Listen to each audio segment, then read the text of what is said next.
गीता का 7वां अध्याय और 6ठा श्लोक। एतद्योनि भूतानि सर्वाणि इति उपधारय अहम कृत्स्नस्य जगतः प्रभव प्रलयस्तथा। संसार के सभी प्राणी इन दोनों से उत्पन्न होते हैं। किन दोनों से? जड़ प्रकृति और चेतन जीव के संयोग से सब प्राणी उत्पन्न होते हैं। तो वो कह रहे हैं कि हे अर्जुन, समझो कि मैं इस जगत का, मैं मतलब परमात्मा, मैं इस जगत का प्रभव अर्थात मूल हूं जिससे ये उत्पन्न होता है। मैं ही इस जगत का प्रलय हूं अर्थात मैं ही अंत हूं। मैं इस जड़ चेतन का अधिष्ठाता हूं, मालिक, मास्टर, स्वामी। जैसे शरीर में आत्मा है वैसे शरीर का अधिष्ठाता आत्मा जैसे है, वैसे ही इस जड़ चेतन जगत का अधिष्ठाता स्वामी, नियंत्रित करने वाला, चलाने वाला परमेश्वर है। जैसे आत्मा का दर्शन इस शरीर के द्वारा होता है, वैसे ही परमात्मा का दर्शन इस जड़ चेतनमयी सृष्टि द्वारा होता है। अगले श्लोक में उन्होंने फिर कहा, मत्तः परतरम नान्यत किंचिदस्ति धनंजय मयि सर्वमिदं प्रोतम सूत्रे मणिगणा इव। हे धनंजय, मैं इस जड़ चेतन का मूल और प्रलय हूं। तो ये कहने के बाद आगे उन्होंने कहा, मुझसे परे कोई अन्य वस्तु नहीं है। जो कुछ भी है इस संसार में वह सब मुझ में उसी प्रकार से पिरोया हुआ है जैसे मणियां धागे में पिरोई रहती हैं। माला के धागे में जैसे मन के पिरोए हुए होते हैं। तो ये 2 श्लोक हुए। अब इसको हम समझें। एतत् योनि भूतानि सर्वाणि इति उपधारय। संसार के सभी प्राणी इन दोनों से ही उत्पन्न होते हैं। ये एतत् योनि, ये कारण है। संसार में जड़ प्रकृति और चेतन जीव दोनों का मेल होता है तो फिर उससे प्राणी उत्पन्न होते हैं। तो ये समझें कि अहम कृत्स्नस्य जगत प्रभव प्रलयस्तथा। मैं प्रभव हूं और प्रलय हूं। किसका? इस समस्त संपूर्ण जगत का। मतलब मैं ही आदि मूल हूं और मैं ही इसका प्रलय करता हूं। भगवान ही दुनिया को उत्पन्न करते हैं और वही इसको नष्ट भी करते हैं। तो सभी प्राणी जो भी इस दुनिया में जड़ चेतन प्राणी हैं और जो सारे प्राणी, सारे जीव, सभी प्राणी जो शरीर धारण करते हैं वो 2 चीजों से धारण करते हैं, आत्मा और जड़ प्रकृति का मेल होने से। तो ये हो गया संदेश। अब जरा इसकी व्याख्या के साथ हम इसको समझने की चेष्टा करते हैं। सीधा मतलब यही है कि पूरे संसार में 5 तत्वों के द्वारा शरीर बनता है और उसको धारण करती है आत्मा। तो जो छोटा सा बच्चा होता है वो आप देख लीजिए कि 1-1.5 किलो का बच्चा और 50 साल का हो गया तो 100। अब इतना किलो का जो वो हो गया तो किस चीज से हुआ? आत्मा तो न घटी न बढ़ी। आत्मा का तो कोई वेट है ही नहीं। रूस के वैज्ञानिकों ने एक बड़ा प्रयोग किया। एक आदमी जो मरने लगा था, मरीज था हॉस्पिटल का, दिखाई दे रहा था कि अभी ये शरीर छूटेगा, इसका बचने वाला नहीं है, तो उसको उठाकर एक ऐसे बॉक्स में रख दिया जो शीशे का बॉक्स था। एक बेलन के आकार का कोई ऐसा बॉक्स था, उसमें शरीर को रखा और उसके अंदर ऐसे लेंस लगे हुए थे कि जिससे पता लग सके कि इसमें से क्या चीज निकलती है। आत्मा को पता लगाना था। लेकिन यह भी कमाल किया उन्होंने कि पहले शरीर रखने से पहले वेट कर लिया, और जब वो व्यक्ति मरा उसके बाद भी उसका वेट किया गया, वजन किया गया। तो जब शरीर से आत्मा निकली तो उनको लगा कि कोई ऐसा शरीर, जैसा ये शरीर था ऐसे आकार वाला शरीर ऊपर उठा, और वो छोटा होते होते होते और उस शीशे के आर पार हो गया।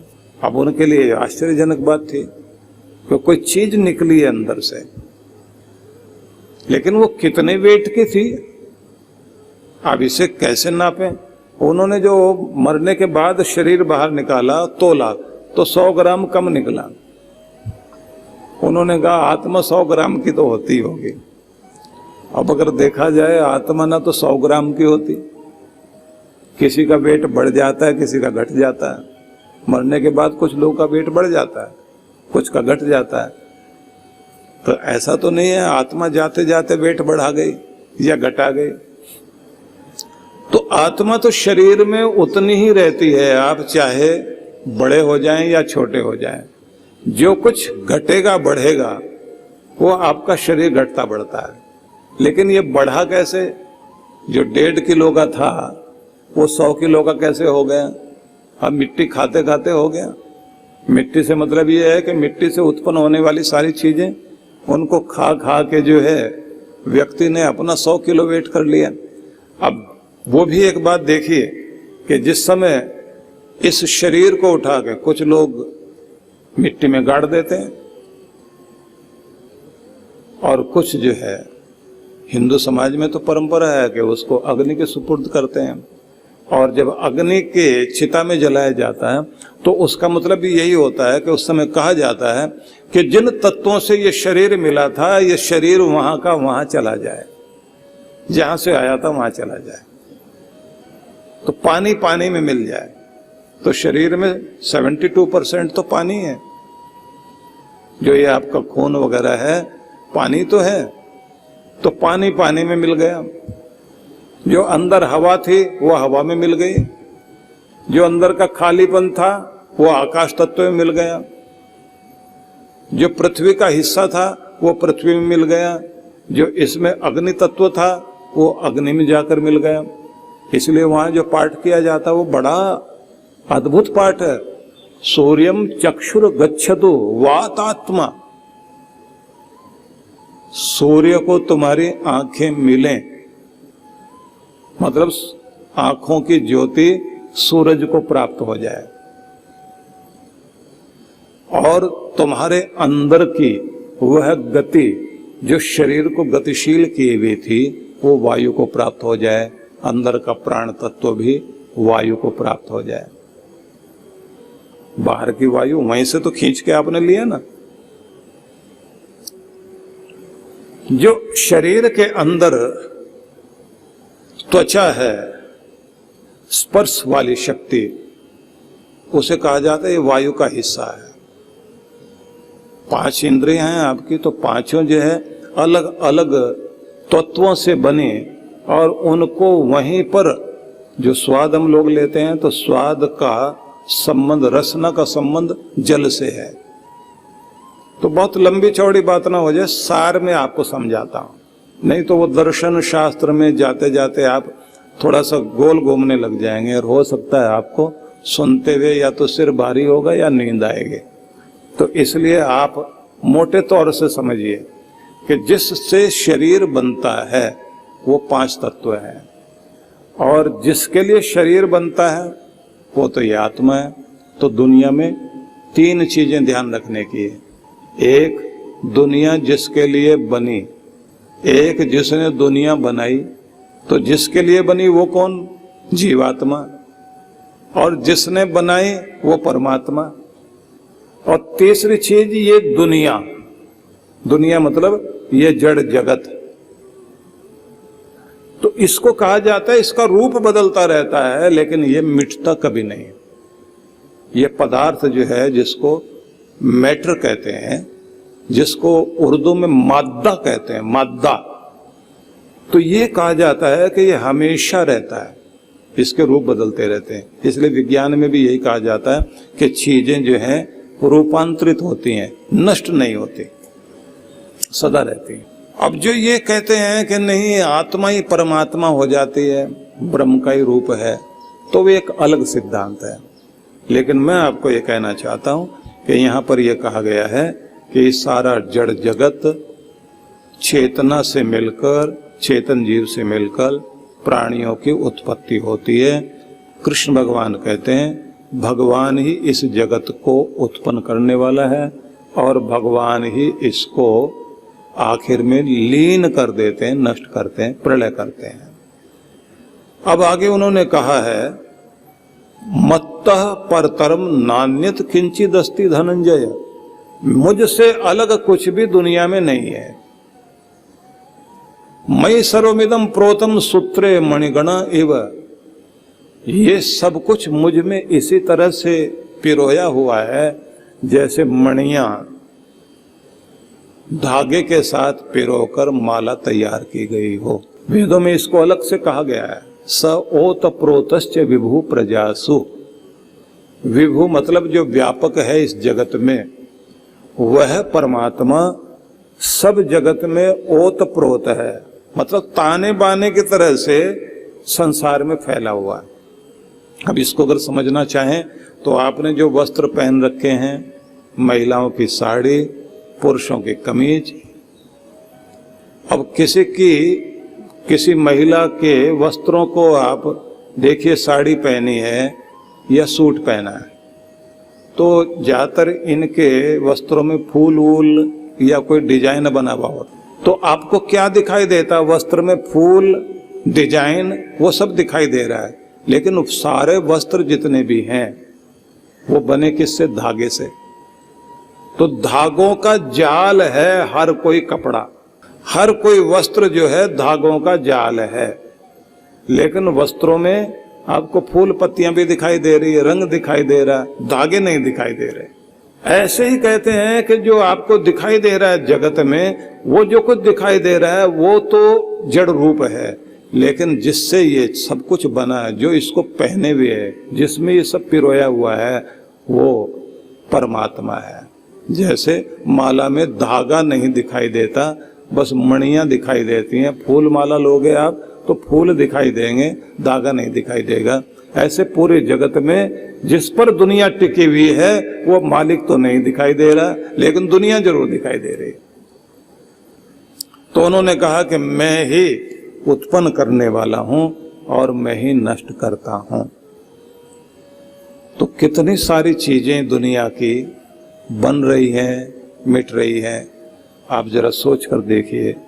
इसी समय में जब हम लोग यहाँ बैठे हुए हैं, किसी जगह किसी का जन्म हो रहा है और कहीं कोई मर रहा है। किसी देश में इस समय किसी की शादी हो रही है, किसी के घर में कोई बच्चा जन्म ले रहा है और किसी की चिता जल रही है। कोई हॉस्पिटल में बीमार जा रहा है और कोई हॉस्पिटल से ठीक होकर आ रहा है। ये एक ही वक्त जो है वो किसी के लिए सौभाग्य वाला है और किसी के लिए दुर्भाग्य वाला है। कोई अमीरी प्राप्त कर रहा है, किसी को इसी समय बहुत बड़ा लाभ हुआ है और किसी को इसी समय बहुत बड़ा घाटा हुआ है। किसी को इस समय हंसी आई है और किसी के आंख में आंसू आए हैं। यही है पूरा जगत। पूरे संसार को अगर आप देखेंगे तो आपको यही कुछ दिखाई देता है कि कोई रो रहा है, कोई हंस रहा है, किसी को धन मिल रहा है और किसी का धन छिन रहा है। ये सब चीजें इस जगत में हो रही हैं और इस सब को करने वाली शक्ति, मतलब जिसके द्वारा संसार में परिवर्तन हो रहे हैं, वो परमात्मा है। लेकिन एक मजे की बात और है, जैसे आपके शरीर में परिवर्तन होंगे लेकिन आत्मा वही रहेगा, ऐसे पूरे जगत में परिवर्तन होते रहेंगे लेकिन परमात्मा में कोई परिवर्तन नहीं होगा। अब तीसरी बात समझ लीजिए कि परमात्मा पहले भी था, आज भी है और आगे भी रहेगा, इसलिए उसे कहते हैं शाश्वत सनातन, जो सदा से है। तो यही गीता में जब आप पढ़ेंगे कविम पुराणम अनुशासितारम, वो क्रांतदर्शी है, सारे संसार का शासन करने वाला है। पुराणम और सबसे ज्यादा पुराना, पुराना मतलब शाश्वत सनातन है, सूक्ष्म से भी सूक्ष्म है, बड़े सा भी बड़ा है। पूरी व्याख्या आगे करके समझाया गया कि परमात्मा क्या है। तो आप ये समझ लीजिए कि पूरे जगत में सारी चीजें बनेंगी बिगड़ेंगी, लेकिन जिसके कारण ये सब कुछ हो रहा है वो परमात्मा है, लेकिन परमात्मा में कोई परिवर्तन नहीं होगा। तो इसका एक मतलब और भी है, आप पहले भी थे, आज भी हो, आगे भी रहोगे। आपसे मतलब आपकी आत्मा। तो जितने लोग यहाँ बैठे हुए हैं तो जरा सोच के देखिए कि हम लोग पहले मिले थे लेकिन नहीं पहचानते, किस जन्म में मिले होंगे, कैसे मिले होंगे। कोई व्यापारी बनकर मिला होगा, कोई सेठ जी बना हुआ होगा, कोई विद्यार्थी बना हुआ होगा, कोई इंजीनियर डॉक्टर बना होगा, कोई किसान बना हुआ होगा। क्या रंग रूप रहा होगा, देश में इसी देश में मिले थे या अफ्रीका में मिले थे, नाइजीरिया में, घाना में, कहाँ मिले थे आप, कैसी शक्ल थी। और अगर पशु पक्षी बनकर मिले थे तब नहीं पहचानते एक दूसरे को, लेकिन थे, पहले भी थे, आज भी हैं और आगे भी रहेंगे। हाँ, एक गड़बड़ होगी, शक्ल बिगड़ेगी, चेहरा दूसरा मिलेगा, शरीर हटेगा, दूसरा शरीर आएगा। ये क्रम जारी रहेगा, इसको कोई दुनिया में बदल नहीं सकता, क्योंकि बार बार जन्म लेकर दुनिया में व्यक्ति आता है और जाता है। इसको कहा गया है कि ये क्रम परमात्मा चला रहा है, इस क्रम को कोई किसी भी तरह से रोक नहीं सकता। इस क्रम में आवागमन का चक्र चल रहा है, हजारों लाखों करोड़ों जीवात्माएं जन्म लेकर आ रही हैं और जा रही हैं। बहुत सारे लोग ये पूछा करते हैं कि अगर मनुष्य का शरीर बहुत ज्यादा पुण्य कर्म करने से मिलता है तो आज के समय में तो पाप बहुत हो रहे हैं और मनुष्य की संख्या भी बहुत बढ़ रही है, तो ये कहां से आ गए इतने सारे। और पहले लोग कम थे, आजकल संख्या ज्यादा हो गई, तो भगवान ने क्या जीवात्मा नई बनानी शुरू कर दी है। तो पहले तो ये समझ लीजिए कि जीवात्मा ना नई बनती है ना पुरानी होती है, जितनी पहले थी उतनी आज भी है और उतनी आगे भी रहेंगी। तो ये ज्यादा इंसान कहां से आ गए? तो इसको अगर आप समझना चाहते हैं तो इसको समझने का एक तरीका है कि कितने सारे और योनियों से आत्माएं अपना टर्न पूरा करके वहां का पूरा जीवन समाप्त करके अब मनुष्य के देह में आई हैं। एक बात। दूसरा, केवल सृष्टि एक ही नहीं है, अनेक सृष्टियां हैं। कहीं प्रलय हो रही है और कहीं नई सृष्टि बन रही है, तो वहां की आबादी ट्रांसफर हो रही है। जहां प्रलय हो गई ना, अब वहां की जितनी आत्माएं हैं उनको ट्रांसफर किया गया, उनको कहा गया चीन और भारत में संख्या ज्यादा बढ़ रही, इधर की तरफ भेज दिया जाए। स्वर्ग से आया हुआ कोई भी व्यक्ति दुनिया में जब आता है तो उसके अंदर पुण्य का प्रभाव, अच्छाई का प्रभाव ज्यादा होता है, अच्छाई की तरफ ज्यादा चलता है। लेकिन देखा जाए तो स्वर्ग में तो लोग बहुत कम हैं, सारे नरक में ही हैं। और मरने के बाद हर कोई कहता है कि हमारे अपने पिताजी के, माताजी के नाम के आगे तो स्वर्गीय सब लोग लगाते हैं, कोई ये तो कहता नहीं है कि वो नरक से ही पधारे हैं या नरक में पहुंच गए हैं। कितना भी कर्म बुरा कर ले आदमी कहेगा स्वर्ग में गए, तो इसका तो मतलब यही है कि नरक तो खाली पड़ा है, सारे तो स्वर्ग में, और स्वर्ग जो है वो ओवरलोडेड हो गया। तो बड़ी मजाक चलती है। किसी ने पूछा कि भाई सपने में कि आत्मा जो है वो स्वर्ग में जाती है, तो इधर से कोई जीव जो है वो शरीर छोड़कर जा रहा था, तो वहां वालों से उसने टेलीफोन पर बात की कि जगह वगह खाली है या नहीं। बोले हम खुद दीवार पर बैठे हुए हैं, जगह है ही नहीं, आने की जरूरत नहीं है, क्योंकि जितने भी लोग हैं नीचे बैठाने को जगह नहीं है, लेटाने को जगह नहीं है, हम तो यहाँ की बाउंड्री के ऊपर चढ़े बैठे हुए हैं।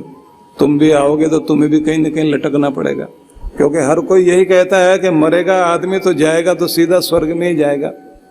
लेकिन अगर देखा जाए स्वर्ग में जाने वाले लोग बहुत कम हैं, नरक में जाने वाले लोगों की बड़ी संख्या है, और वो उस सारे प्रोसेस को पूरा करने के बाद फिर इस दुनिया में आते हैं, जिसका मतलब होता है कि अनेक योनियों से होकर मनुष्य का शरीर धारण किया जाता है।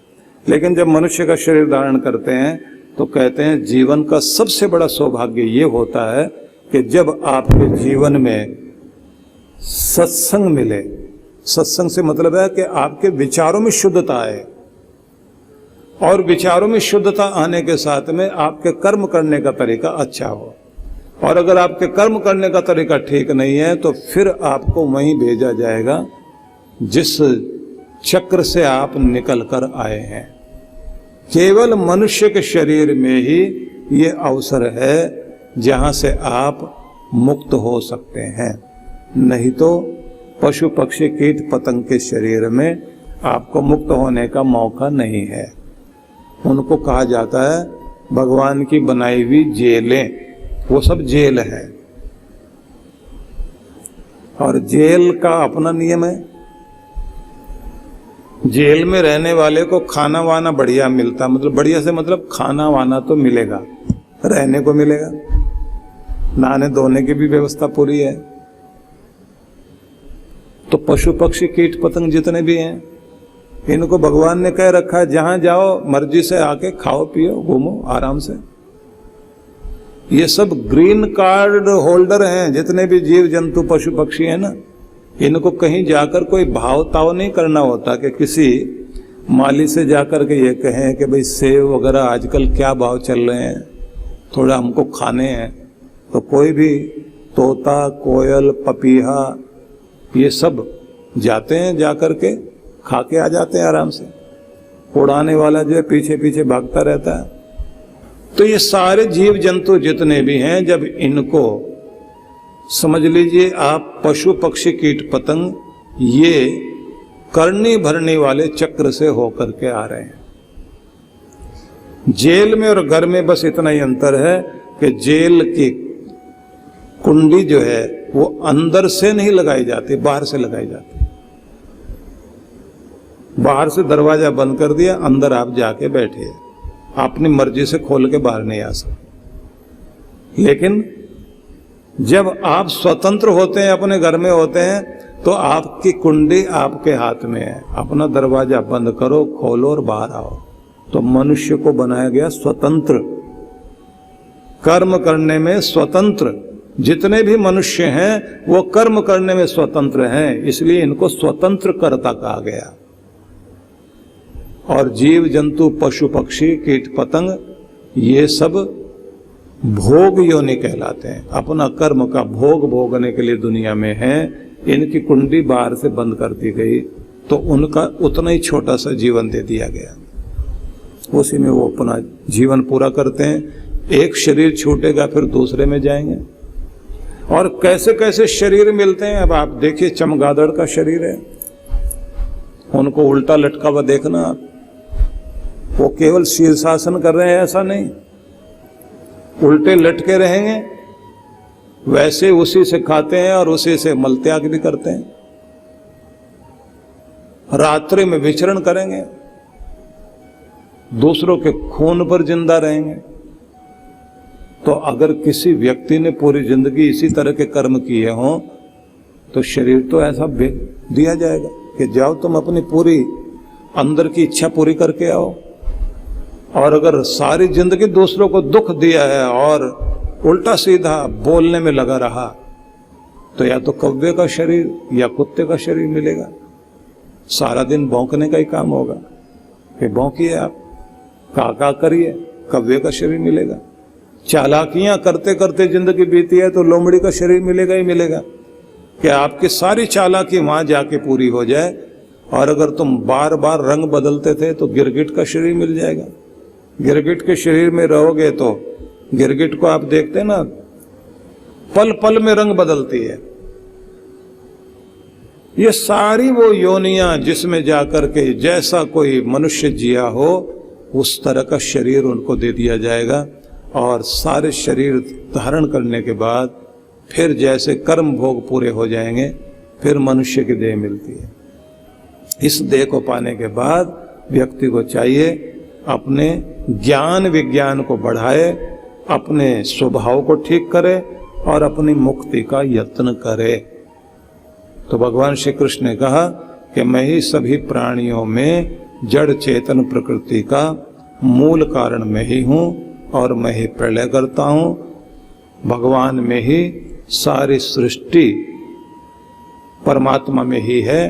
परमात्मा इस संसार में इस तरह से धागे की तरह है जैसे मणियों के बीच में, माला की मणियों के मनकों के बीच में धागा छिपा रहता है, ऐसे भगवान पूरी सृष्टि में सबको धारण करके भी, सबको टिका कर भी सबके अंदर छिपे हुए हैं।